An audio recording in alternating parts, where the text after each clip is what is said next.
O gol pelo mundo. Um alô para você que acompanha tudo sobre futebol em ogol.com.br. Meu nome é Carlos Ramos e está no ar mais um O Gol pelo Mundo, o podcast do site Ogol sobre futebol internacional.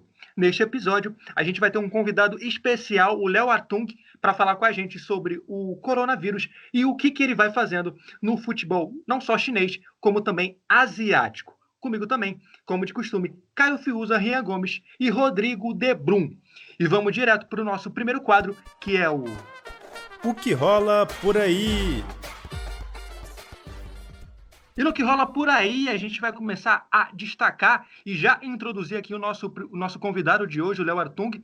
Léo, primeiro eu quero agradecer a tua participação aqui no programa. Tudo bem contigo? Fala, Carlos, demais companheiros e todo mundo que estiver acompanhando essa edição do podcast O Gol pelo Mundo. É um prazer estar aqui participando com vocês. Léo, a gente sabe aí que nas últimas semanas o coronavírus é o assunto que é mais falado aí no mundo e ele vem causando um impacto muito grande também no mundo do futebol, como não era de se esperar o contrário, né?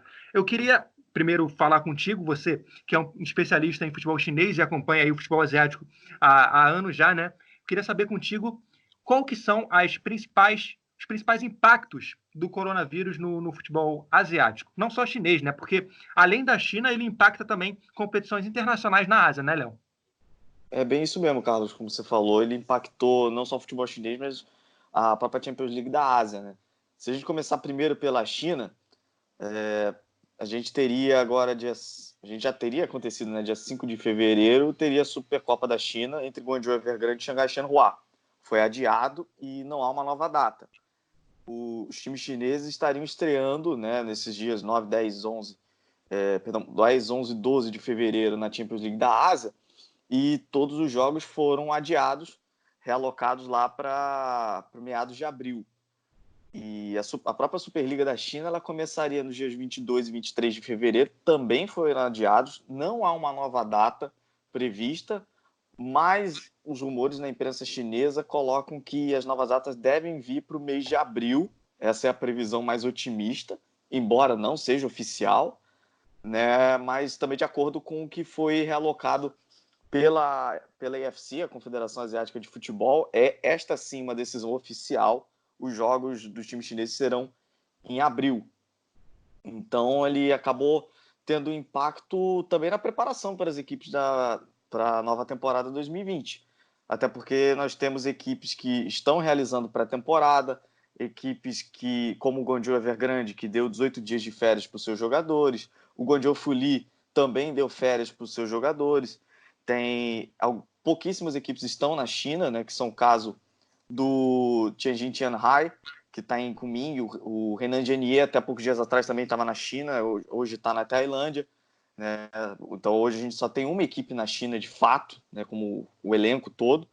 Então ela acabou tendo um impacto muito grande na temporada 2020 e pré-temporada também, porque se por um lado você permite que as equipes tenham maior tempo de preparação de fato, né, para novos reforços se entrosarem, quem tem lesão grave vai ter mais tempo para se recuperar. Porém, quando começar a temporada de fato, porque em algum momento vai começar, os times chineses vão se ver numa situação de terem muitos jogos num curto espaço de tempo, o que, consequentemente, vai gerar mais desgaste, pode ocasionar novas lesões. Isso vai impactar também na seleção chinesa, que tem data FIFA, se não me engano, no final do mês de março, e você praticamente não tem, os jogadores não estão em ritmo de jogo, a maioria está treinando, mas não é ritmo de jogo. Quando as equipes chinesas estrearem na Champions League da Ásia, vão enfrentar equipes que já estão em temporada, decorrendo a temporada, então o ritmo de jogo dessas equipes vai estar bem mais alto, bem mais intenso.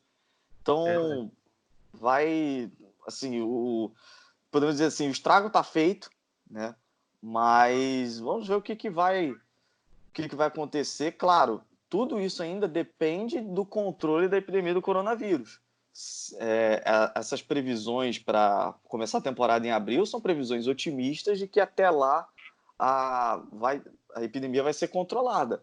E se não for controlada, né? Você também tem que pensar se acontecer algo ainda mais catastrófico, se a situação piorar, o que pode acontecer? Você vai ter que postergar até maio, né? Isso pode gerar um impacto ainda maior. Então, tudo isso a gente podemos dizer que são cenas para os próximos capítulos. E a gente já teve aí, como o Léo estava falando, da Liga dos Campeões da Ásia, que é uma competição internacional lá no continente. Já tivemos jogos tanto no dia 10 quanto no dia 11. Algumas equipes dos Emirados, enfim, até da Austrália, que a Austrália, assim como nas eliminatórias, os times da Austrália jogam a Liga dos Campeões da Ásia. O Melbourne já jogou e venceu o Chiang Rai United da Tailândia. E tem também uma equipe chinesa que deve jogar em breve, né, Rodrigo? Deve não, o jogo tá marcado porque ele é na Tailândia, é justamente esse Chiang Rai United, que é um time tailandês.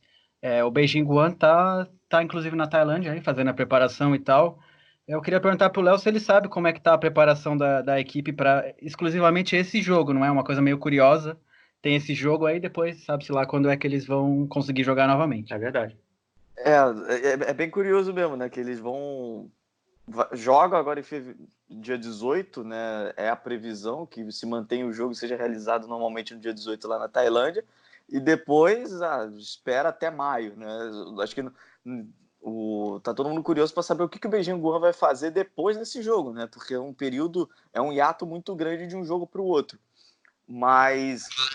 E outra coisa curiosa, né? Que o Beijing Guoan, ele começou a pré-temporada na Espanha, né? Na região de Múrcia. Depois ele foi para a ilha de Jeju, lá na Coreia do Sul, porque ele enfrentaria na primeira rodada da Champions o FC Seul, na capital sul-coreana. Relembrando, esses adiamentos dos jogos dos times chineses na Champions, antes disso, a AFC tinha realocado, né, todas as primeiras 3 rodadas, né, a primeira, segunda, terceira rodada da fase de grupos da Champions League da Ásia, os times chineses jogariam como visitantes. E a partir da quarta, quinta e sexta rodada, né, as rodadas finais da fase de grupos, eles jogariam em solo chinês de fato. O Beijing Guoan tinha planejado ir mais cedo para a ilha de Jeju e depois viajaria de Jeju para Seul, mas a Coreia do Sul acabou restringindo também as suas condições de receber cidadãos chineses e tal. O Beijing Guoan conseguiu ficar em Jeju, mas o jogo foi adiado. E como a Tailândia não colocou mais restrições para chineses irem lá, é o único país que vai receber um jogo de uma equipe chinesa de fato, né? O Beijing Guoan já está se preparando, já realizou trabalho físico, já realizou treino em campo. Podemos dizer assim que é uma mini pré-temporada. Vão ser quase entre 8 a 9 dias de preparação só para o jogo contra o Chiang United e depois sabe-se lá quando é que vão realizar uma nova partida. Léo, Caio aqui falando, muito prazer falar contigo. Queria saber, assim, esse ano a gente tem Jogos Olímpicos, Eurocopa, Copa América, e o Campeonato Chinês acaba tendo jogadores hoje, né, do mundo inteiro. Você acredita que no início, né, da próxima temporada, no calendário europeu, que é mais ou menos ali em junho, julho, pode haver uma demandada assim, de empréstimos, né, dos clubes chineses emprestando vários jogadores para clubes ao redor do mundo? É uma situação que eu acho que nem para a próxima janela, acho que é algo que pode acontecer agora mesmo, né? Porque você tem jogadores selecionáveis como o Eren Zahavi para Israel, como o Marco Arnautovic para a Áustria, como a gente tem o Marcelo Moreno, que é jogador da seleção boliviana, né? Então, esses atletas, eles estão, né, de fato, querendo ver o que vai acontecer com eles, né?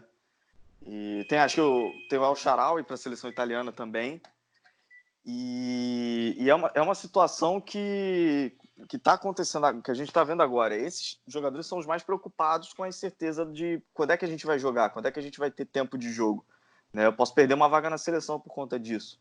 Né? Então, é uma situação que pode, de fato, acontecer ainda agora. Porém, o problema o mercado europeu está fechado, né? E você pode ainda pensar, por exemplo, numa Major League Soccer. É um mercado ainda interessante. A gente tem essa conversa entre o Marcelo Moreno e o Cruzeiro também que está acontecendo agora. Né? São coisas que podem acontecer. E, de novo, vai depender muito até que ponto a epidemia do coronavírus vai ser controlada. Né? Porque imagina, a previsão otimista é que tudo termine em abril, né? Que lá para meados de abril a situação esteja normalizada. E se não tiver, né? Algum jogador estaria disposto a passar quase 6 meses sem jogar futebol? Ainda mais os selecionáveis? Se essa situação durar para mais de um semestre, além de um semestre, né, fatalmente vai ter mais gente pedindo para sair, querendo ganhar tempo de jogo. E para os times chineses acabarem mantendo os seus jogadores e negando empréstimos é muito difícil. E é realmente uma questão que a gente fica aí esperando as cenas dos próximos capítulos. E olha o conteúdo do cara, né? O Léo Hartung, se você quiser saber tudo sobre o que o coronavírus está afetando aí no futebol chinês e no futebol asiático, pode seguir ele lá no Twitter, que eu não vejo aonde mais, né, Rodrigo? Você pode encontrar tais informações atualmente. Em português, e bem atualizadas. Em português e bem atualizado, então foi um show aí de informações sobre o coronavírus. O Léo vai daqui a pouco, no próximo quadro, falar mais pra gente sobre a situação dos brasileiros. A gente tem os brasileiros pelo mundo, que é o próximo quadro, e ele vai traçar aí um panorama sobre alguns brasileiros que estão na China, enfim, que estão jogando na China, no caso, pertencem a clubes chineses, e como ele falou agora de mercado, e podem sair, de repente, aí para outras equipes. Para tocar o barco aqui ainda no que rola por aí, eu queria chamar o Rodrigo, colocar o Rodrigo na roda, saindo um pouquinho do futebol asiático e indo para a Europa, porque o destaque do Rodrigo vem do País Basco, né, Rodrigo? Exatamente. O meu destaque de hoje é a Real Sociedad, que teve uma semana aí de sonho, né? Eles conseguiram eliminar o Real Madrid da Copa do Rei, venceram por 4-3. Que jogo espetacular. Depois, no fim de semana, ganharam do Bilbao por 2-1. E o destaque é o atacante sueco, o Isaac. Se eu não me engano, ele tem 19 anos, ele é muito bom jogador.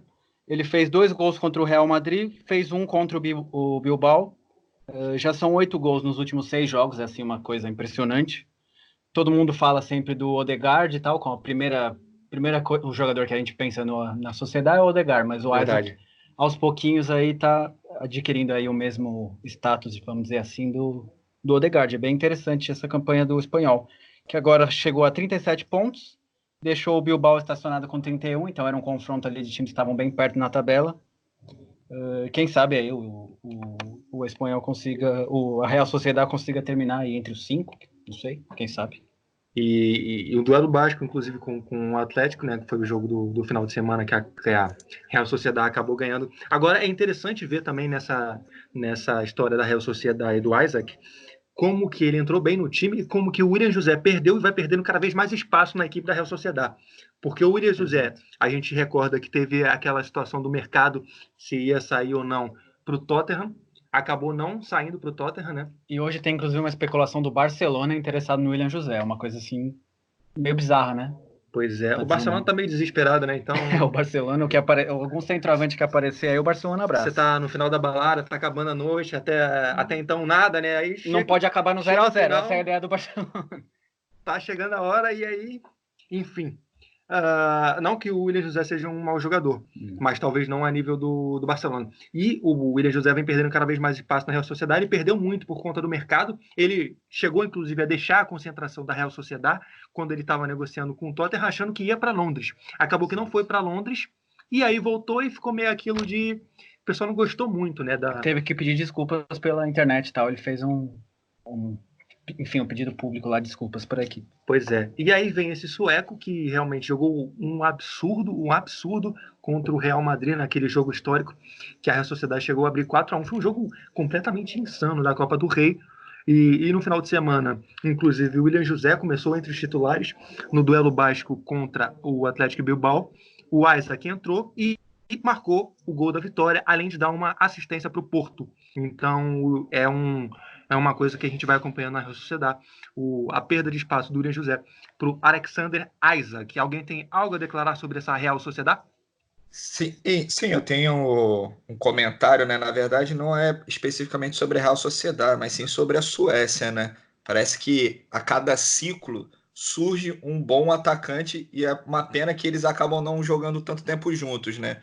A gente teve aí na Copa de 94 o Thomas Brolin, depois veio o Henrik Larsson, depois o Zlatan Ibrahimovic, e agora, não sei se é Isaac ou Isaac, esse jovem jogador de 20 anos que tem feito boas partidas aí pela Real Sociedad.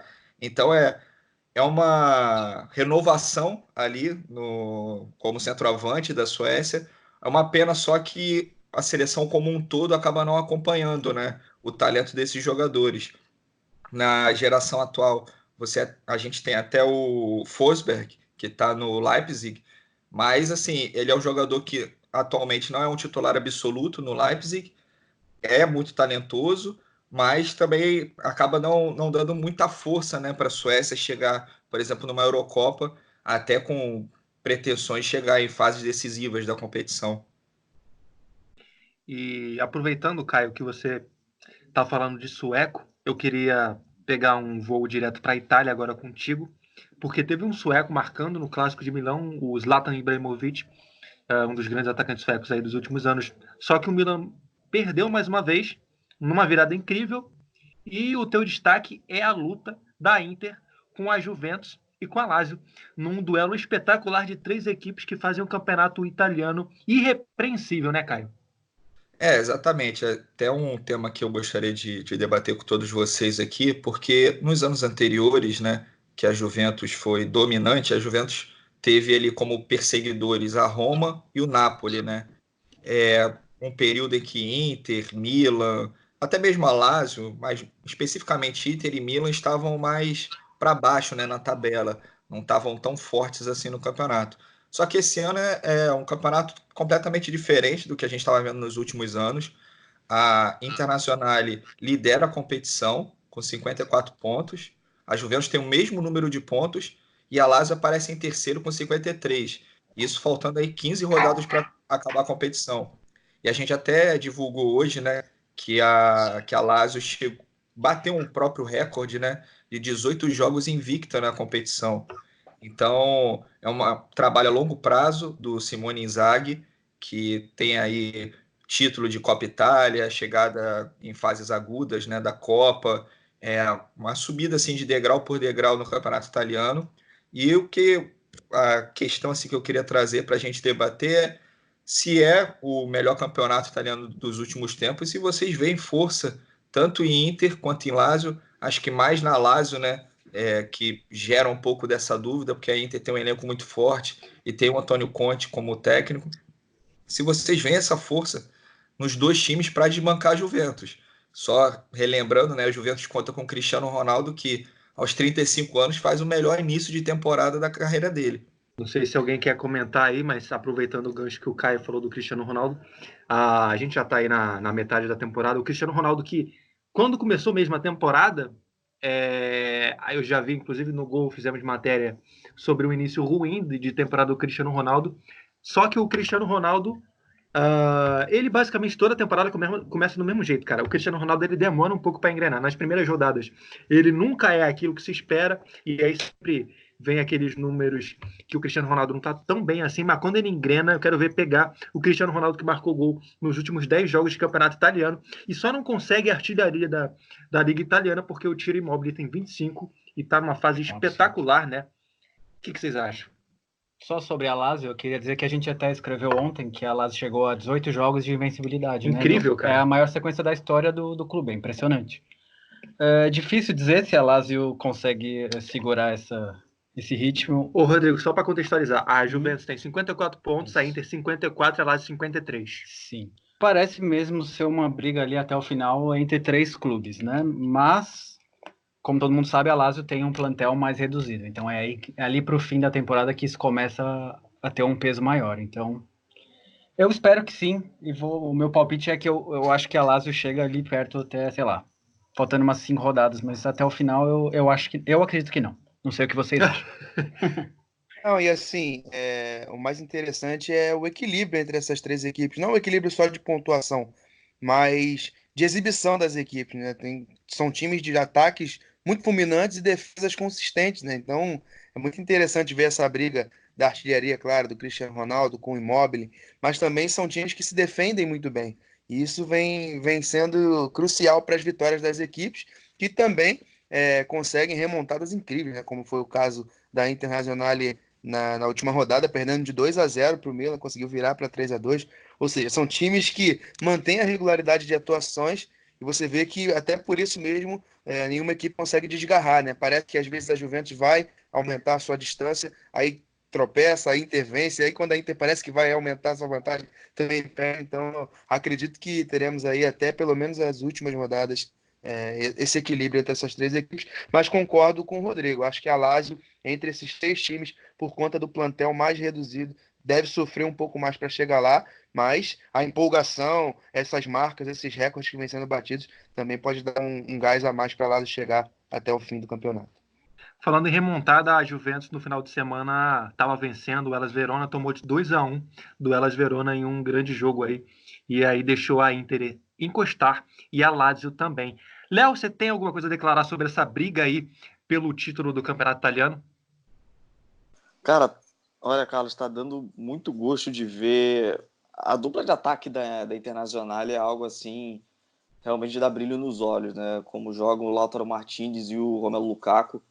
Principalmente assim, a temporada do Lukaku é assim, realmente assombrosa, né? Quando o atacante muito físico, um belo finalizador, quando ele bota na frente, assim, é difícil de você ganhar dele, tanto na velocidade, sabe proteger muito bem, tá cada vez mais preciso na finalização. Acho que a temporada da Inter, ela é interessante, mas principalmente a sua dupla de ataque, acho que é o mais interessante da gente acompanhar nessa atual temporada da Internazionale. Só fazendo uma pequena correção e um comentário, o jogo da Internazionale e Milan acabou 4-2 para a Internazionale, e já pensando, né, até pegando o que o Rodrigo falou, né, no final da temporada, a Juventus está nas oitavas de final da Liga dos Campeões, a Inter, como ficou em terceiro, acabou caindo para a Liga Europa, e a Lazio fez uma campanha bem ruim na Liga Europa, não se classificou para a próxima fase. Então, lá na frente, né, isso pode acabar pesando. Tanto o Juventus quanto o Inter ter que se dividir em duas competições e a Lazio podendo focar diretamente no campeonato italiano. Então, é só esse adendo, né, de que a Lazio agora concentra suas forças no campeonato italiano, enquanto os outros dois, né, postulantes ao título, acabam tendo que dividir as atenções. E agora, saindo um pouco de Itália. Léo, falou alguma coisa? Não falei não. Não? Opa. Então foi apenas o fantasminha camarada que apareceu por aqui. Mas agora a gente vai pular da Itália para Holanda, que o Rian Gomes vai destacar a arrancada recente do Feyenoord, né, Rian? Exatamente, Carlos. E por um lado, na Itália, a gente tem de volta aí as equipes tradicionais brigando, lutando. Na última semana a gente até falava sobre o contrário que vinha acontecendo na Holanda, né? O próprio PSV que vem fazendo uma campanha irreconhecível na temporada, tanto no campeonato nacional como também na Europa League, que acabou sendo eliminado na primeira fase. É algo até que espantou muita gente, muitos não esperavam. O mesmo aconteceu com o Feyenoord. O Feyenoord, inclusive, conseguiu fazer pior, né? Ficou na lanterna do seu grupo na Europa League, um grupo que tinha Porto, Rangers e Young Boys. O Feyenoord ficou na última colocação com apenas 5 pontos, né, nos 6 jogos, ou seja, fez uma temporada, um início de temporada na competição europeia muito ruim, e vinha também brigando ali no meio para o fim da tabela no holandês. É algo que não se espera de uma equipe com a tradição que tem o Feyenoord, principalmente no campeonato local. E essa realidade vem alterando aí nos últimos jogos. Nos últimos 7 jogos do Feyenoord em território holandês foram 7 vitórias, 6 pelo campeonato holandês e uma pela Copa da Holanda. Então o time vem numa recuperação muito boa e muito por conta dos latinos também, né? A presença do brasileiro Eric, que vem dando muita consistência para a defesa, vem numa crescente muito boa na temporada o brasileiro, e temos também o Sinisterra, né, o colombiano, que vem marcando muitos gols, fazendo uma dupla de ataque interessante com o dinamarquês Jorgensen. Então o Feyenoord vem conseguindo os resultados, saiu de uma 12ª posição, né, algumas rodadas atrás, que é, como eu disse, é algo que não se pensa, né, ver o Feyenoord nessa posição no holandês para um terceiro posto. Hoje o Feyenoord é o terceiro colocado do holandês com 40 pontos, né, 21 jogos. Em 21 jogos são 11 vitórias, 7 empates e 3 derrotas. Lembrando que dessas 11 vitórias, 6 foram nos últimos jogos. Então o Feyenoord agora volta à briga, né? E claro que temos um campeonato onde o Ajax já está bem à frente, né? Com 10 pontos à frente, tem 50 pontos do Ajax, seguido do AZ Alkmaar, o AZ também que vem fazendo uma boa campanha, conseguiu fazer uma campanha, uma temporada equilibrada na Europa League, num grupo que tinha o Manchester United. Então, o meu destaque vai para o Feyenoord mesmo, essa remontada, essa recuperação no campeonato que vem embalando nas últimas rodadas e hoje, como eu disse, sai de uma 12ª posição para um 3º posto no Campeonato Nacional. E é engraçado olhar para a tabela do campeonato holandês, né? Ver, ok, o Ajax na primeira colocação, todo mundo espera isso. O AZ em segundo, nem tanto. Feyenoord em terceiro, o Willem em quarto e o PSV só vem na 5ª colocação. Então é uma campanha bem abaixo do PSV. A gente chegou a comentar semana passada, se não me engano, sobre o PSV. Perdeu alguns jogadores, né? O próprio Bergwijn agora foi para o Tottenham, enfim. E falta brasileiro, né? Que a gente comentou. E falta brasileiro, exato. E tá fazendo uma campanha bem abaixo aí no campeonato holandês. Alguém tem mais alguma coisa a declarar sobre o campeonato holandês? Eu tenho sobre o Feyenoord, né? Até fazem 10, tá fazendo, né? Agora em 2020, 10 anos de uma goleada que o Feyenoord levou, que entrou para a história, né? Foi 10-0 para o PSV no campeonato holandês. Foi uma partida em Roterdã até. E essa vitória, assim, para humilhante, né? Podemos dizer assim, que vai entrar sempre na história do campeonato holandês, negativamente para a história do Feyenoord. E só relembrando que o último título do Feyenoord no campeonato holandês foi na temporada 2016-2017, que foi até a despedida do Dirk Kuyt, ele que chegou para a equipe, né, para conduzir ao último título do Feyenoord no campeonato local. Maravilha. Então, depois dessa passada aí em algumas das principais ligas do futebol europeu e de falar muito de China, a gente vai voltar a falar sobre China com o Léo no nosso próximo quadro, que é o Brasileiros pelo Mundo. E no Brasileiros pelo Mundo, eu queria destacar aqui com o Léo a situação de alguns jogadores brasileiros que pertencem a equipes chinesas. A gente, inclusive, já fez uma introdução no quadro anterior sobre alguns brasileiros que estão aí no mercado e, quem sabe, podem até voltar ao futebol brasileiro. E outros que seguem treinando, né, na China. O Xangai SPG, por exemplo, treina em Dubai. Tem um brasileiro que chegou recentemente, que é o Ricardo Lopes, que veio do futebol coreano. Ele deu uma entrevista ontem para o site O Gol, falando sobre essa chegada aí no futebol chinês, e não mostrou tanta preocupação assim com relação ao coronavírus. Léo, queria que você me contasse um pouquinho sobre alguns dos brasileiros que pertencem a equipes chinesas e qual que é a projeção deles para esse restante, para essa temporada, na verdade, que está começando aí na China e no futebol asiático. Olha, acho que eu não tive a possibilidade de conversar com nenhum jogador pessoalmente, né? Então acabo muito me baseando pelo que a gente ouve falar ou de pessoas ligadas a eles, mas acho que assim, a apreensão acaba sendo normal, né? Pela toda incerteza da situação, você não sabe como é que vai ser o controle, você tem que mudar os seus, né, sua forma de viver, você tem que sair menos na rua, né, evitar muito contato com outras pessoas. Então, toda essa situação, né, ela acaba impactando, né, natural. Mas acho que é quase que comum, como você citou no caso do Ricardo Lopes, Carlos, acho que quase todos os profissionais que estão ligados a algum clube chinês, eles têm trazido sempre essa questão, né, de um certo controle da situação, né, do tipo, quem falou com eles, seja clubes, dirigentes, enfim, deu uma confiança de que as coisas vão mudar, que a epidemia está sendo controlada, que vai tudo se resolver, né, ao longo do tempo. Por isso que não dá nem para a gente confirmar, por exemplo, as saídas que a gente viu nessa última janela, não dá nem para dizer que foi uma debandada do futebol chinês, por exemplo. Embora a gente tenha visto a saída do Igalô para o Manchester United, o Carrasco que voltou para o Atlético de Madrid, né, o Zivkovic que assinou com o Sheffield United.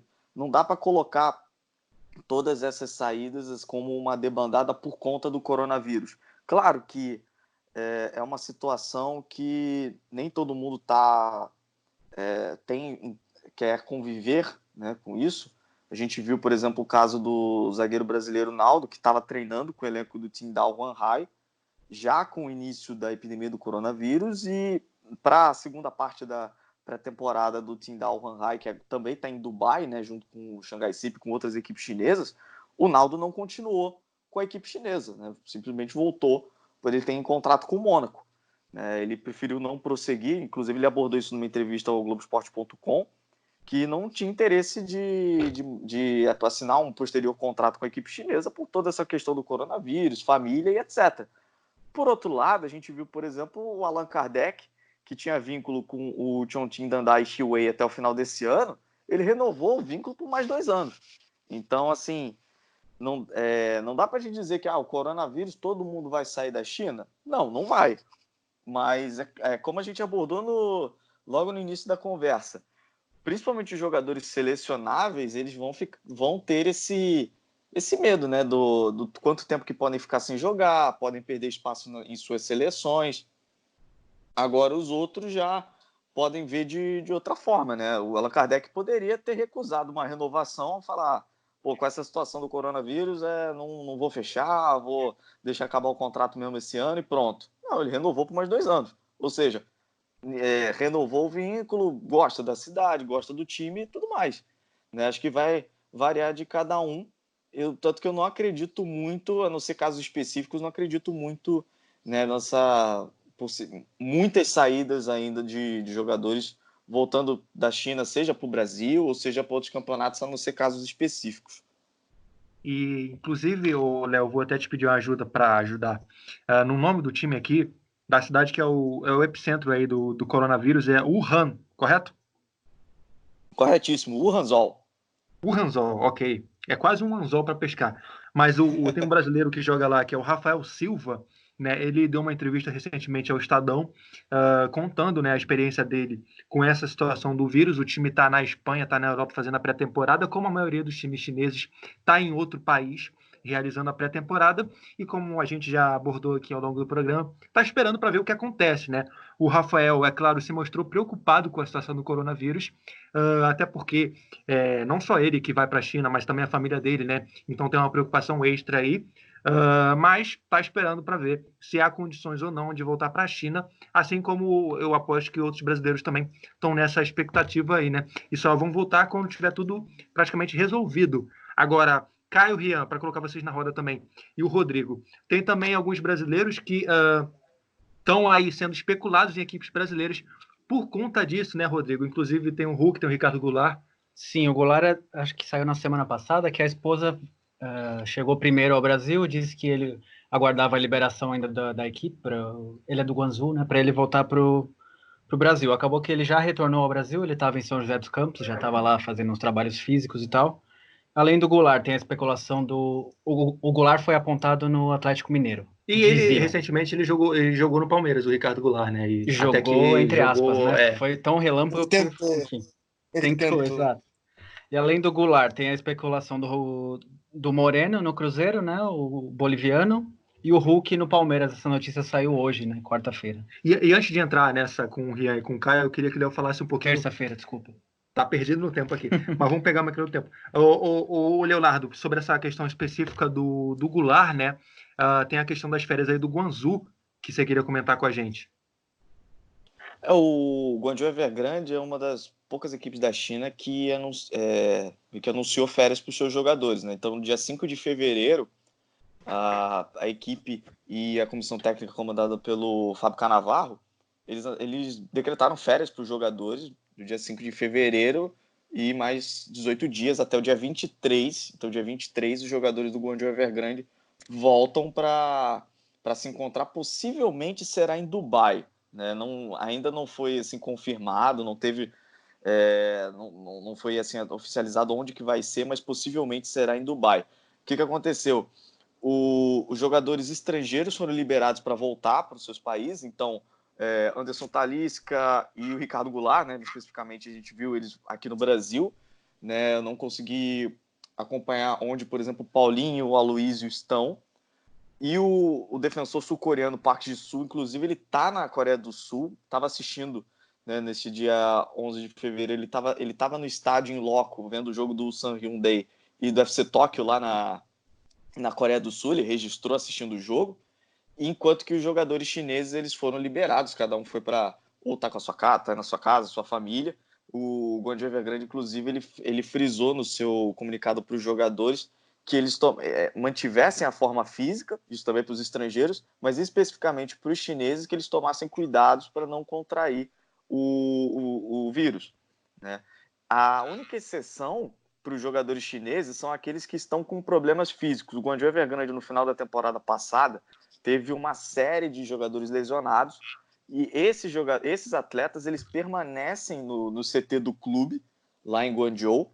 Eles vão ficar lá, tem um preparador físico da comissão técnica do Fábio Cannavaro, que também ficou no clube para acompanhar a evolução desses jogadores. Então, repetindo, os jogadores do Guangzhou Evergrande eles estão de férias por 18 dias. Os estrangeiros, alguns estão no Brasil, o Park Ji-soo, que é sul-coreano, está na Coreia do Sul, passando esse período de férias, e dia 23 de fevereiro, ou mais ou menos nessa data, né, dia 24, enfim, eles retornam e se reapresentam ao octacampeão chinês. E aí, sobre esses jogadores do Guangzhou, aliás, a gente aprendeu agora a falar Guangzhou, né, Rodrigo? Guangzhou? Não sei, não entendi, ainda não, acho que eu não estou preparado ainda. Guangzhou? Léo. Guangzhou, se a gente for pensar como é em mandarim, na verdade é Guangzhou Hangda. Que loucura! Jesus, como pensar assim, se eu falar Guangzhou Hangda aqui para todo mundo ouvir, possivelmente a pessoa não vai entender que eu estou falando Guangzhou Evergrande. Então, para a gente, para o português, para os ingleses, etc., né, para a linguagem ocidental, é bom eu manter o Evergrande para conseguir fazer a distinção. Mas o Guangzhou esse é irretocável. Guangzhou. O dia que eu conseguir falar Guangzhou num programa, acho que eu evoluí um nível aí no Ô, Pokémon. Léo, eu tinha uma pergunta para fazer pro Léo, Carlos. Fala, meu filho. Eu queria saber se, além desse surto, é claro que a gente sabe que vem preocupando todo o planeta bola, não só o continente asiático, mas de uma forma geral, o mundo inteiro está preocupado com isso. Eu queria saber se, mais especificamente do futebol chinês, se além do surto, essa mudança que teve para essa última temporada de apenas 4 estrangeiros, né, estarem dentro de campo, com 5 relacionados e 6, né, no elenco, se essa alteração, essa redução também alterou um pouco a opção dos clubes em relação ao mercado, se essa mudança da Federação Chinesa alterou um pouco também nesse esquema de mercado. Ela fez com que os clubes, né, voltassem as atenções para o mercado, né? A gente tem, por exemplo, o caso do Shanghai SIP, que se reforçou com o Ricardo Lopes, né? E, inclusive, o Shanghai SIP, junto com o Beijing Guan, o Shanghai Shenhua, eles entram numa situação, o Guangzhou Evergrande também, eles entram numa situação curiosa, que as regras para estrangeiros na Champions League da Ásia, elas são diferentes da Superliga da China. Então, na Champions League da Ásia, você pode inscrever 4 estrangeiros, sendo que 3 de qualquer nacionalidade e 1 que seja de outro país do continente asiático. No caso do Shanghai SIP, os estrangeiros que vão ser inscritos vão ser o Hulk, o Oscar e o Marco Arnautovic, e o asiático é o Armedov do Uzbequistão. O Ricardo Lopes vai ficar fora, ele só vai ficar inscrito na Superliga. Possivelmente, ainda mais agora com o calendário mais enxuto, possivelmente o técnico português Vitor Pereira vai poder revezar um desses inscritos na Champions, né, e deixar o Ricardo Lopes jogando na Superliga como titular e permitindo que o Oscar, o Hulk, o Arnautovic, eles descansem um pouco, né, se recuperando para os jogos da Champions. É algo que impacta e também impacta muito para os times da segunda divisão. Na segunda divisão, a restrição é ainda maior, são só 3 estrangeiros permitidos por equipe. Se a gente pegar o Shi Jiazhuang, que foi o vice-campeão da segunda divisão chinesa, ele tinha na última temporada o Marcelo Moreno, o Muriqi e o Matheus, ex-jogador do Braga, o Dnipro, da Ucrânia. E para essa temporada eles já contrataram o Rômulo, vindo do Flamengo, e o zagueiro de Zâmbia, o Stopila Sunzu, né, que estava jogando no Metz. Então, já tem 5 estrangeiros ali no elenco. Ajuda para ir no mercado, né? Acaba atraindo o interesse dos times chineses. Só que como a CFA, a Associação Chinesa de Futebol, ela colocou novas regulamentações para essa temporada, né? A gente tem é o primeiro ano com teto salarial para jogadores chineses e jogadores estrangeiros, tem limite de orçamentos para os clubes, então essas novas regras podemos dizer assim, tem impactado também a forma como os clubes chineses têm ido no mercado, né? A época de gastos desenfreados, ela está chegando ao seu final. Maravilha. E depois dessa aula, né, sobre aí a China, o futebol chinês e o que vai acontecer, e a influência disso também no futebol ao redor do mundo, a gente vai seguir aqui o Brasileiros pelo Mundo, destacando brasileiros em outros lugares do mundo. E o Rodrigo vai falar pra gente sobre um brasileiro que vem se destacando na França, né, Rodrigo? Exato, é o André Giroto, aquele volante que tem passagem pelo América Mineiro, Palmeiras, Chapecoense. Ele já jogou na Ásia, no Kyoto Sanga, do Japão. E ele fez o gol de empate do 3-3 esse fim de semana, Dijon e Nantes. Ele atua no Nantes. Nessa temporada ele já fez 24 partidas, e o que é interessante é que em 22 delas ele jogou os 90 minutos, então ele é um jogador bem importante mesmo ali para a equipe do Nantes. É uma equipe de meio de tabela, tá ali entre os 10, mas o Giroto tem uma importância, uma relevância na equipe do Nantes ali interessante, não era uma coisa que ele estava tão acostumado assim no Brasil. Acho que eu vi um jogo dele contra o Paris Saint-Germain. E é engraçado, né? Porque quando ele jogava no Brasil, a gente talvez não esperasse que o Giroto fosse um jogador de Europa, de primeira liga, assim, né? Pois é, eu acho que a maioria das pessoas realmente não tinha essa visão, eu mesmo não tinha. E, enfim, se solidificou lá, tá bem, tá muito bem no Nantes. Pois é, quem passou pelo Nantes também recentemente e acabou não dando certo foi o Adrian, né? Aquele que foi formado pelo Flamengo no e Flamengo, tal. Sim, o meia, sim. E acabou voltando. Eterna promessa. Eterna promessa. Então é isso, o destaque na França é o nosso André Giroto. Interessante ver que outros brasileiros também conseguem destaque, aqueles brasileiros fora um pouco do padrão. Caio, queria falar alguma coisa? Sim, até complementando aí do Nantes, quem está atualmente, né, no elenco do Nantes é o Fábio, irmão gêmeo do Rafael, que foi revelado pelo Fluminense, né, depois teve uma passagem aí de alguns anos pelo Manchester United. E já aproveitando, né, emendando, o meu destaque também é da França. Não é só o nome Gabriel, não brilha só no Brasil com Gabriel Barbosa, nem na Inglaterra com Gabriel Martinelli, mas também na França com o Gabriel Magalhães. Não é um nome muito conhecido aqui no Brasil. O Gabriel Magalhães foi revelado pelo Avaí e disputou ali a temporada 2016 pelo clube catarinense. Foi negociado com o Lille, e o Lille acabou emprestando ele para o Troyes e para o Dinamo Zagreb. Nessas duas equipes ele não teve muitas chances. No Troyes disputou apenas 4 jogos e no Dinamo Zagreb somente 1. Agora, nessa temporada, 2019-2020, ele já atuou em 31 jogos pelo Lille, marcou um gol e ajuda o Lille, né? O Lille que disputou essa edição da Liga dos Campeões, né? Foi eliminado na fase de grupos, mas o Lille atualmente é o 4º colocado no Campeonato Francês, brigando ali com o Rennes pela 3ª posição. O Rennes tem 41 pontos e o Lille tem 40, né?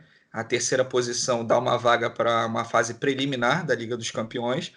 Então, o Gabriel Magalhães é um jogador assim, para a gente estar acompanhando, porque é uma posição que o Brasil, agora acredito que daqui a uns 2 anos, vai precisar fazer uma reformulação, já que Thiago Silva e Miranda, que são 2 grandes zagueiros, acredito que já não vão estar no mesmo nível de hoje. E a gente tem hoje, que é o Marquinhos, que é o principal nome na posição, e o Gabriel Magalhães pode ser sim um candidato a ocupar uma dessas vagas. E até finalizando, né, o assunto campeonato francês, mas falando sobre o feminino. O feminino nesse final de semana teve uma coisa curiosa, né, no campeonato. A competição conta com 12 times. Dos 6 jogos, foi um empate entre Metz e Guingamp, em 0-0, e 5 vitórias de visitantes. Acredito que nenhum outro campeonato já tenha tido uma rodada assim, com todos os donos da casa não vencendo os seus jogos. Destaque aí para o super campeão Lyon vencendo o Olympique de Marseille por 8-0 e o Paris Saint-Germain vencendo o Soyaux, acredito que seja assim que fale, por 3-0. E com gol da Formiga, não? Não, a Formiga não marcou nesse jogo. grande formiga, eterna formiga. Saindo um pouco desses grandes centros aí, a gente falou muito de França, a gente vai com Rian Gomes para perto de onde ele gosta de estar. Rian Gomes, queria saber qual que é o seu destaque no Brasileiros pelo Mundo. É isso mesmo, Carlos. Eu fico sempre naquela região ali que eu adoro, que é a região da República de Malta, e eu vou falar sobre o Campeonato Maltês, que é muito querido, e temos grandes brasileiros por lá, isso é verdade.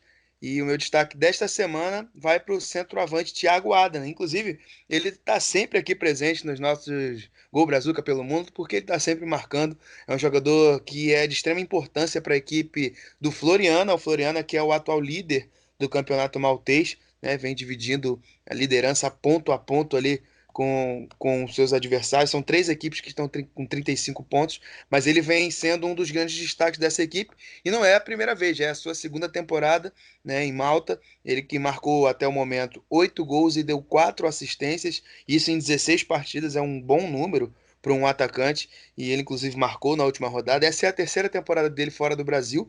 Ele que tem 31 anos, é um jogador já com uma certa rodagem, foi revelado pelo Corinthians, e muita gente não o conhece, mas ele já teve boas passagens e uma grande rodagem aqui pelo Brasil. Ele foi revelado pelo Corinthians, depois passou por Náutico, São Bento, Caxias, e aí foi parar no Campeonato Romeno. Ele jogou no Astra Giurgio, acho que é assim que se chama. Opa. Depois do Astra Giurgio, ele voltou para o Brasil, teve passagens por Atlético Paranaense, na Ferroviária ele foi bem também, numa temporada, e depois ele acabou voltando para o futebol da Europa, foi jogar no Hibernians, de Malta também, né? Na última temporada ele jogou pelo Hibernians e marcou 14 gols em 19 jogos, ou seja, ele tem uma média de gols muito interessante, e nessa temporada vem se destacando, é um dos artilheiros do campeonato maltês, então é um dos meus destaques nessa semana.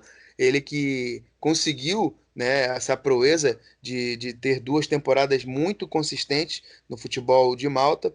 Ele que teve também um bom destaque pelo futebol goiano, no Vila Nova. Até hoje ele é lembrado pela torcida do Vila Nova, né? E é um centroavante interessante, porque ele é muito alto, tem 1,90 m, tem uma boa presença de área, e além disso ele consegue fazer muito bem esse papel do pivô, né? Tanto que já foram 4 assistências nessa temporada. Então meu destaque vai para o nosso querido Thiago Adam, do futebol maltês, Floriana, líder do campeonato.